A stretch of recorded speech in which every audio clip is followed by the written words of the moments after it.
जय जगन्नाथ दर्शक बंधु आपण मानक बहुत बहुत स्वागत ओडिशा ब्लॉग 360 रे। दर्शक बंधु आज आम आसीचे भक्त बलराम दासों पीठ को बुलवाई। आज ये भिडियो रे आम भक्त बलराम दासों शैशव काल ठारू आरंभ करी तांकर देह त्याग करिथिबा पर्यंत समस्त तथ्य तांको विषय रे जानिबा एवं तांकर ई पीठ विषय रे बुलिबा एवं तांको श्मशान मध्य बुलिबा। ते देरी करबानी चलंतु आज असम भिडियो को आरंभ करिबा। ता पूर्व कहि रखिबी आपनका प्रिय चैनल ओडिशा ब्लॉग 360 को सब्सक्राइब करी ऑल नोटिफिकेशन रे क्लिक कर दियंतु काहेकि मु जेतोले एपरी वीडियो छाड़ीबी आपण माने सर्वप्रथमे देखि परिबे। दर्शक बंधु ये जो जगह आप देखुंती यही छक ठार आम जा जार ना हूँ बेगुनिया छक जहाँकि पुरी जिला स्थित गो ब्लॉक अंतर्गत बेदपुर ठारू ये बेगुनिया छक एवं यही छक ठार आम जा जहाँकि एरेबंग ग्राम जहाँकि भक्त बलराम दास जन्मग्रहण करते। तो चलतु यही रोड रे बेगुनिया छक ठारू डाहाण पट साइड रे आपण माने जिबे। चलतु ये वीडियो रे स्टार्ट करबा।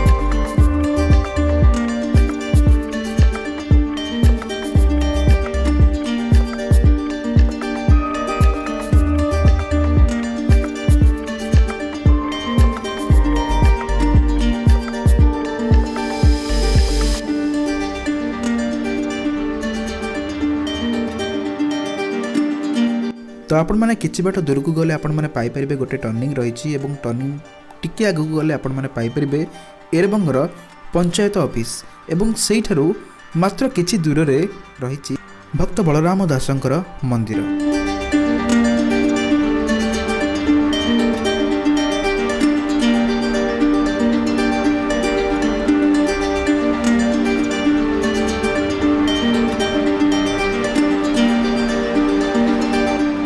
तेबे आपण माने देखि पारुचंती ए जोटी कि आपन कैमरा रे देखौची एटा होची भक्त बलराम दासंकर मंदिर। तेबे ए जो बाटटी रहिछि एठी आपण माने देखि परिबे तार मेन गेट टी रहिछि ए बाटती।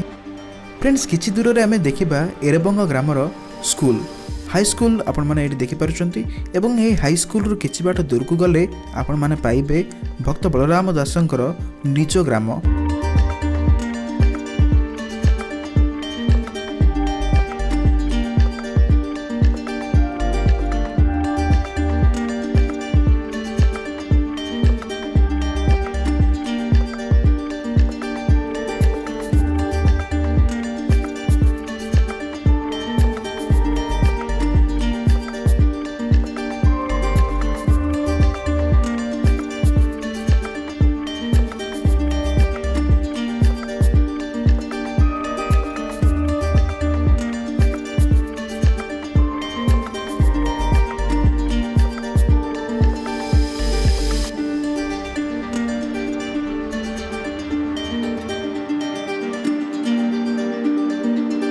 दर्शक बंधु आपण माने देखुथिबा ए जो ग्रामटी एटा होची भक्त बलराम दासंकर जन्म स्थान व जन्म माटी।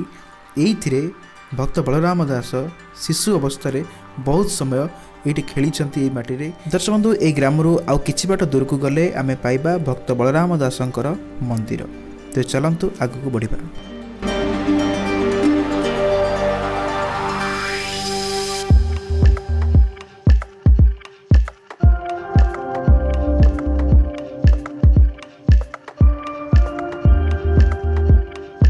दर्शक बंधु आपण मैंने देखिपार्टी ओडिशा टूरिज्म रो बोर्ड जहाँकि भक्त बलराम दासंकर पीठ।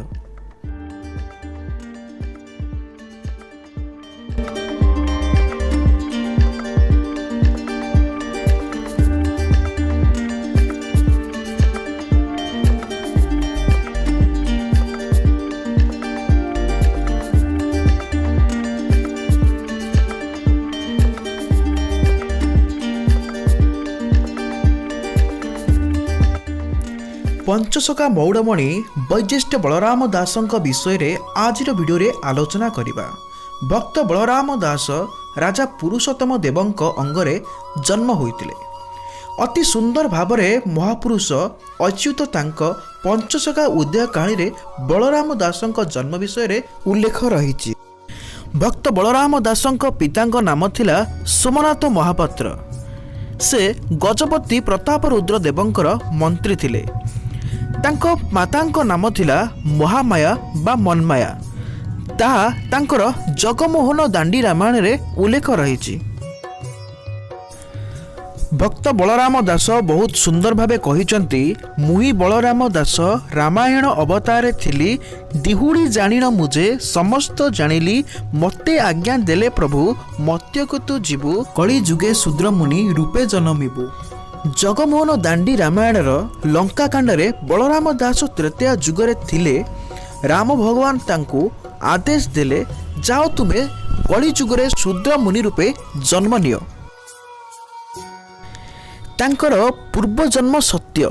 ତ୍ରେତୟା ଦ୍ୱାପରରେ ଥିଲେ ମହାପୁରୁଷ ବଳରାମ ଦାସ ସତ୍ୟ ଯୁଗରେ ଋଷି ମାର୍କଣ୍ଡ ରୂପରେ ଥିଲେ ଭଗବାନ ନାରାୟଣଙ୍କ ଗହଣରେ। ତ୍ରେତୟାରେ ରାମ ଗହଣରେ ସୁଷେଣ ରୂପରେ ଏବଂ ଦ୍ୱାପର ଯୁଗରେ ସୁବାହୁ ରୂପରେ ଥିଲେ। ଦାମ, ସୁଦାମ, ସୁବଳ, ମଧୁମଙ୍ଗଳ ଆଦି କୃଷ୍ଣଙ୍କ ଗହଣରେ ଏବଂ କଳି ଯୁଗରେ ଜଗନ୍ନାଥଙ୍କ ଗହଣରେ ଅଛନ୍ତି। ତାଙ୍କର ନାମ ଥିଲା ଭକ୍ତ ବଳରାମ ଦାସ। ଅତି ସୁନ୍ଦର ଭାବରେ କହିଛନ୍ତି, ସେହି ଅଙ୍କେ ଯଶୋବନ୍ତଟି ଜାତ, ଚାରି ପୂର୍ବେ ବଳରାମ ଉଦିତ। ଅର୍ଥାତ୍ ଯଶୋବନ୍ତ ଶେଷରେ ଜନ୍ମଗ୍ରହଣ କରିଥିଲେ। ଅଚ୍ୟୁତ କହୁଛନ୍ତି, ବଳରାମ ଦାସ ପଞ୍ଚସଖାଙ୍କ ଭିତରେ ଚାରି ସଖାଙ୍କ ଠାରୁ ଆଗ ଜନ୍ମଗ୍ରହଣ କରିଥିଲେ।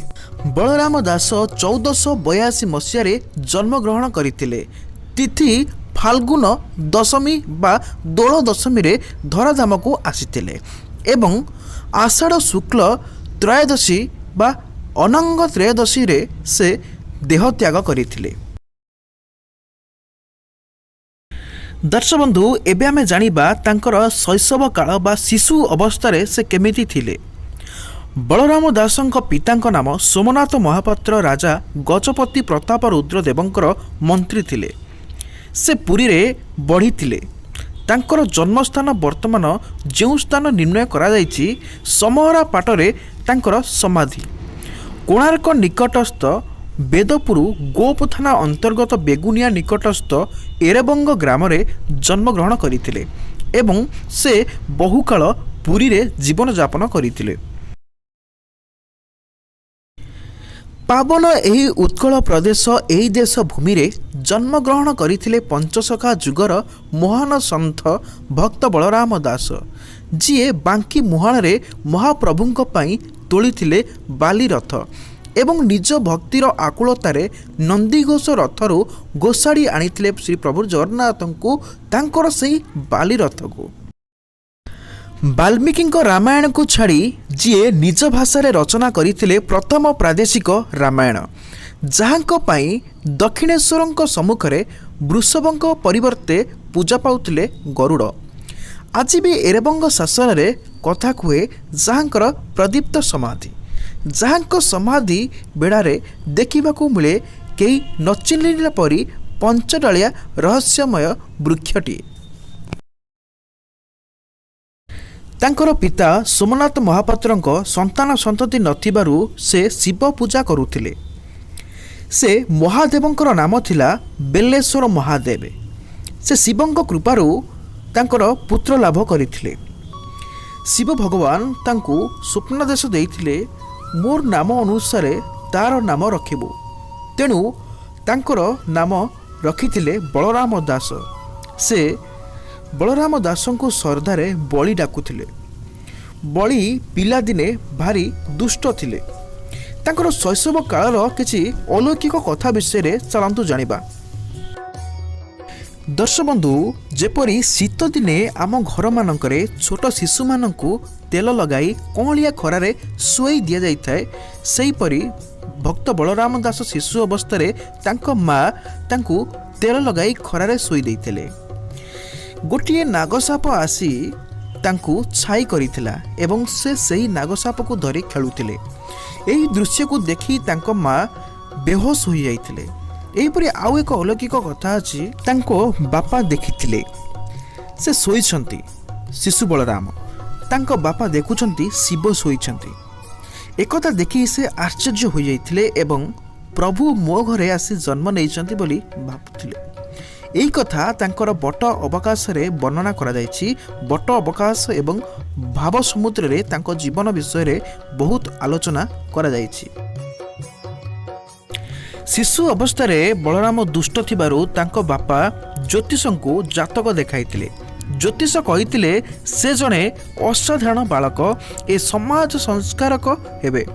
बड़ दिन रे तांकु बांधी रखिबा पुत्र हिसाब रे संभव नुहे। एथर तांको साहित्य दिगकु जिबा।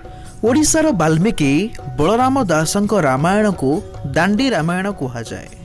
ओडिया बा प्राकृत भाषा रे जणे शूद्र रामायण रचना करिथिबारु से हेले घृणार पात्र। से समय रे शूद्र मानकु रामायण पढ़िया पई सुजोग दिया जाउ नथिला। तथापि ताहार गाँ गहली रे आदर बढ़िला। बलराम दासंक रामायण संस्कृत रामायण परी खांटी अनुवाद नुहे कि सीए छंद अलंकार लय लेखा जाई नथिला। भक्त बलराम दासंकर रचित केतक पुस्तकर नाम चलंतु जानिबा। से रामायण व्यतीत अनेक पुस्तक मान रचना करिसंती। सेथि मध्यरु गुप्त गीता, ब्रह्मांड भूगोल प्रभृति अनेक तात्विक पुस्तक मान रचना करिथिले मध्य ता मध्यरु दांडी रामायण तांकर सर्वश्रेष्ठ कृति।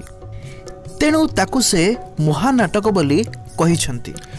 पुणी एहाकू जगमोहन रामायण बोली कहिसंती। बलराम दासंकर दांडी रामायण बा जगमोहन रामायण खाली ओडिशा नुहे समग्र भारत वर्षर साहित्य जगत रे एक समृद्ध बंध रूपे रही आसीची। एबे जानिबा भक्त बलराम दासंकर जगन्नाथ एवं महालक्ष्मी सहित किपरि घटिची तांकर जीवन काल। भक्त बलराम दास ओ मां महालक्ष्मी भितर आदम पड़े नहीं। से तांकु टेरी बोली कही गाली दियंती। लक्ष्मी रोष कले तांकु हसरे उड़े दियंती बलराम दास। आम सहित अछंती बलराम दास पीठर जने भक्त जे आज बलराम दास विषय आम तांकटो किसी बुझी नबा।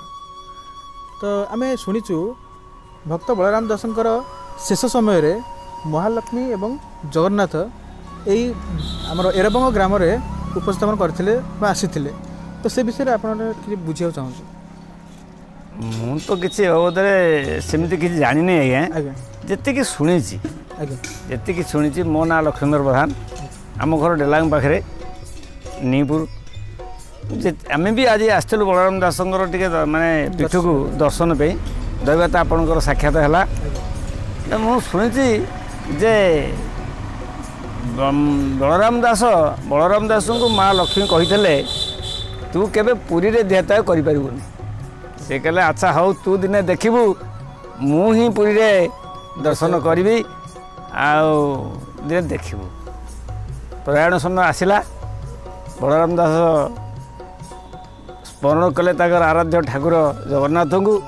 जगन्नाथ जिते बाहर आसापी से लक्ष्मी पचारे तुम कड़े जाऊच ना मुझे गड़े ना मु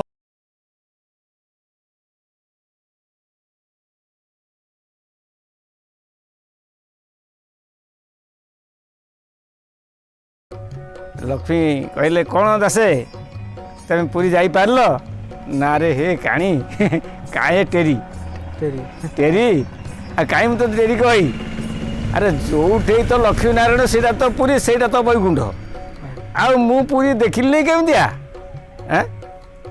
तेणु सब नारायण को लक्ष्मी नारायण को दर्शन करी बलराम विदाय ना।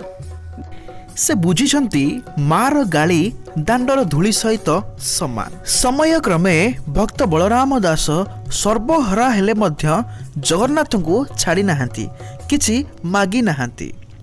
दिने बापा माँ को जुगल मूर्ति को स्वचक्षुरे देखिबा पई मंदिर भितरे लुचि रहिथिले। एठी बापा माँ होउछंती माँ लक्ष्मी एवं बापा श्री जगन्नाथ। से दिन न थाए गुरुवार प्रभुंकर एकांत दिन। प्रभु जगन्नाथ और माँ महालक्ष्मी पहुड़ जीवा पूर्वरु माजणा मंडपरे बसी कथबार्ता होउथांती। एही समय रे भक्त बलराम दासंकर निद भांगीगला। चारिआडे सुनसान थाए।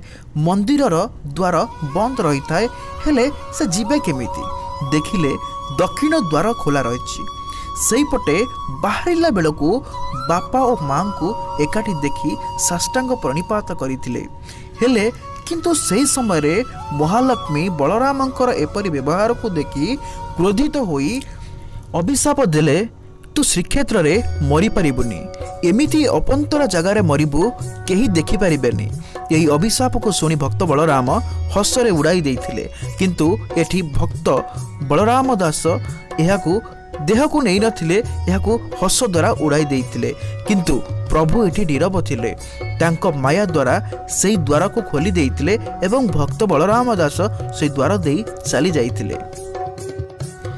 ତା ପରଦିନ ସକାଳେ ଦେଉଳ ଖୋଲିଲା ବେଳକୁ ପ୍ରଭୁଙ୍କ ପଲଙ୍କ ପାଖରେ ବଳରାମ ଦାସଙ୍କ ଦୋଷଟାଟି ପଡ଼ିଛି।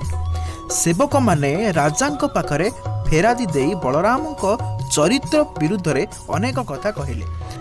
ତେଣୁ ରାଜା ତାଙ୍କୁ ନିର୍ବାସନ ଦଣ୍ଡ ଦେଲେ ବା ପୁରୀରେ ରହିବା ପାଇଁ ଜାଗା ଦେଲେ ନାହିଁ। ତେଣୁ ଶ୍ରୀକ୍ଷେତ୍ର ଛାଡ଼ି ଭକ୍ତ ବଳରାମ ଦାସ ପ୍ରଭୁଙ୍କ ଭଜନ ଗୀତ ଗାଇ ଗାଇ ଲକ୍ଷ୍ୟହୀନ ଭାବରେ ଯାଇ ପହଞ୍ଚିଲେ ତାଙ୍କ ନିଜ ଗ୍ରାମରେ। ଗ୍ରାମବାସୀ ମାନେ ତାଙ୍କର ସେବା ଯତ୍ନ କଲେ। କିନ୍ତୁ ଏଠି ଭକ୍ତ ବଳରାମ ଦାସଙ୍କୁ ଜଗନ୍ନାଥ ଭୁଲି ନାହାନ୍ତି। ଜଗନ୍ନାଥ କିନ୍ତୁ ଲୁଚି ଲୁଚି ଛଦ୍ମବେଶରେ ବାଳକ ରୂପରେ ଥାଆନ୍ତି ତାଙ୍କ ପାଖରେ। କିନ୍ତୁ ଏପଟେ ଦେଉଳରେ ପୂଜା ହେଲା ବେଳକୁ ଚଳୁରେ ପ୍ରଭୁ ଦେଖାଯାଉନାହାନ୍ତି। ଚାରିଆଡ଼େ ଚହଳ ପଡ଼ିଗଲା। ମହାଲକ୍ଷ୍ମୀ ପ୍ରଭୁଙ୍କୁ ପଚାରିବାରୁ ପ୍ରଭୁ କହୁଛନ୍ତି, ମୋର ଜଣେ ପରମ ଭକ୍ତ ଆକୁଳତାର ସହିତ ମୋତେ ଡାକୁଛନ୍ତି, ସେଥିପାଇଁ ମୁଁ ସବୁଦିନ ସବୁବେଳେ ତାଙ୍କରି ପାଖରେ ରହିଛି। ରାଜାଙ୍କ ଅବିଚାର ପାଇଁ ସ୍ୱପ୍ନାଦେଶ ହେଲା। ହେବା ପରେ ରାଜା ବିକଳ ହୋଇ ବଳରାମ ଦାସଙ୍କୁ ଆଣିବା ପାଇଁ ଚାଲିଗଲେ। କିନ୍ତୁ ସେତେବେଳେ ସବୁ କଥା ସରିଯାଇଥିଲା। ଭକ୍ତ ବଳରାମ ଦାସ ଅସୁସ୍ଥତା ହେତୁ ସେ ଆଉ ଆସିବା ପରିସ୍ଥିତିରେ ନଥିଲେ। ନିରାଶ ହୋଇ ଫେରିଲେ ଗଜପତି ମହାରାଜ ଏବଂ ସେହି ସମୟରେ ପହଞ୍ଚିଲେ ମହାଲକ୍ଷ୍ମୀ ଓ ନାରାୟଣ। ଲକ୍ଷ୍ମୀ କହିଲେ, ଦାସେ, ମୋ ଅଭିଶାପଟି କିପରି ଫଳିଲା? ସେହି ସମୟରେ ଭକ୍ତ ବଳରାମ ଦାସ ଶୁଖିଲା ହସଟିଏ ହସି ବଳରାମ ଦାସ କହିଲେ, ମା, ମୁଁ ତତେ ଟେରି ବୋଲି କହୁଥିଲି। ମୁଁ ଦେଖୁଛି ତୁ ଅନ୍ଧୁଣୀ ହେଇଯାଇଛୁ। ମୋ ପ୍ରଭୁ, ତୁ ଆଉ ଗଜପତି ଥିଲେ ଯେଉଁଠି ଅଛନ୍ତି ସେଇଟା ତ ଶ୍ରୀକ୍ଷେତ୍ର ଏବଂ ଏବେ ପୁରୀରେ ନାହାନ୍ତି, ସେଇଟା ତ ମଶାଣୀ ସହିତ ସମାନ। ଏଇଠିକି ଗଜପତି ତ ଆସିଥିଲେ, ବାପା ଆସିଥିଲେ, ତୁ ତ ଆସିଛୁ, ଏଇଟା ତ ମୋ ପାଇଁ ଶ୍ରୀକ୍ଷେତ୍ର। ଏତିକି କହି ଭକ୍ତ ବଳରାମ ଦାସ ଆଖି ଦୁଇଟି ଆପେ ଆପେ ବୁଜି ହୋଇଯାଇଥିଲା ଏବଂ ବଳରାମ ଦାସଙ୍କର ଆତ୍ମା ପ୍ରଭୁଙ୍କ ଶରୀରରେ ଲୀନ ହୋଇଗଲା। ଯେପର୍ଯ୍ୟନ୍ତ ଦାଣ୍ଡି ରାମାୟଣ ବା ଜଗମୋହନ ରାମାୟଣ ଲୋକମାନଙ୍କ ହୃଦୟ ସିଂହାସନରେ ମଣ୍ଡନ କରିଥିବ, ସେ ପର୍ଯ୍ୟନ୍ତ ବଳରାମ ଦାସ ଲୋକମାନଙ୍କ ହୃଦୟ କ୍ରନ୍ଦନରେ ସଞ୍ଜୀବିତ ହୋଇ ରହିଥିବେ। ସେ ଆମ ଓଡ଼ିଆ ଜାତିର ଗର୍ବ ଆଉ ଗୌରବ ମତ ବଳରାମ ଦାସ।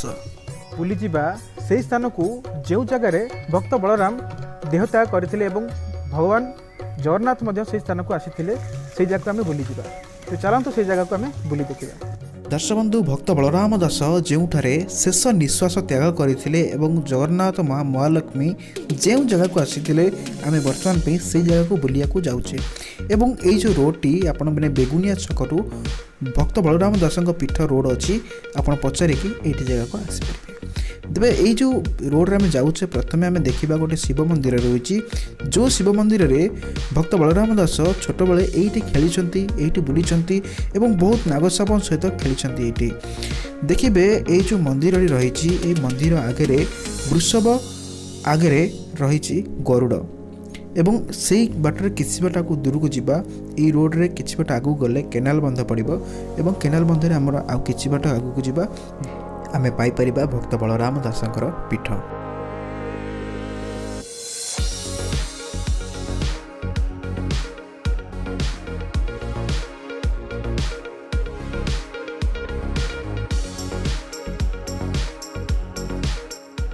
ବନ୍ଧୁ, ବର୍ତ୍ତମାନ ପାଇଁ ପହଞ୍ଚି ସାରିଛେ ଆମେ ଭକ୍ତ ବଳରାମ ଦାସଙ୍କର ପୀଠରେ ଏବଂ ଯେଉଁଠି